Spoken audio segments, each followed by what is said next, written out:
أعوذ بالله من الشيطان الرجيم. وإذ قال إبراهيم لأبيه وقومه إنني براء مما تعبدون إلا الذي فطرني فإنه سيهدين وجعلها كلمة باقية في عقبه لعلهم يرجعون بل متعت هؤلاء وآباءهم حتى جاءهم الحق ورسول مبين ولما جاءهم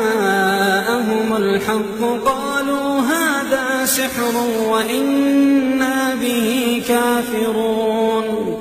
وقالوا لولا نزل هذا القرآن على رجل من القريتين عظيم أهم يقسمون رحمة ربك نحن قسمنا بينهم معيشتهم في الحياة الدنيا ورفعنا بعضهم فوق بعض درجات ليتخذ بعضهم بعضا سخريا ورحمة ربك خير مما يجمعون ولولا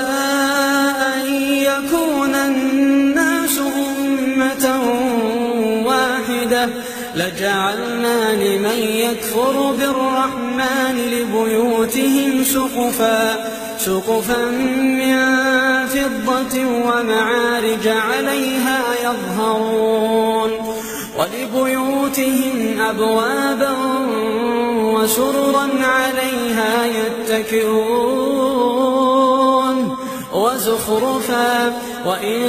كل ذلك لما متاع الحياة الدنيا والآخرة عند ربك للمتقين ومن يعش عن ذكر الرحمن نقيض له شيطانا فهو له قرين وإنهم ليصدونهم عن السبيل ويحسبون أنهم مهتدون حتى إذا جاءنا قال يا ليت بيني وبينك بعد المشرقين فبئس القرين ولن ينفعكم اليوم إذ ظلمتم أنكم في العذاب مشتركون أفأنت تسمع الصم أو تهدي العمي ومن كان في ضلال مبين فإما نذهبن بك فإنا منهم منتقمون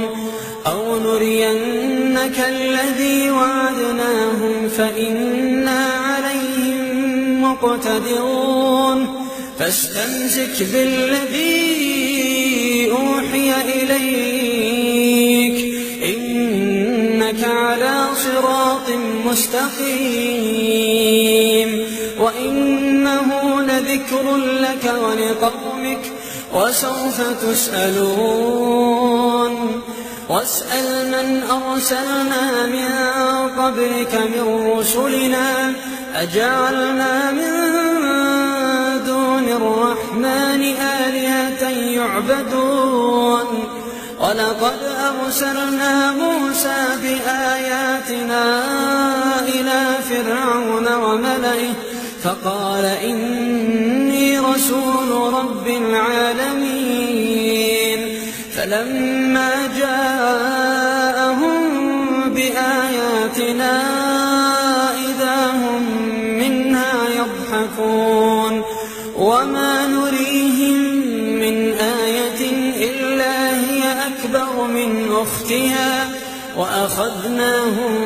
بالعذاب لعلهم يرجعون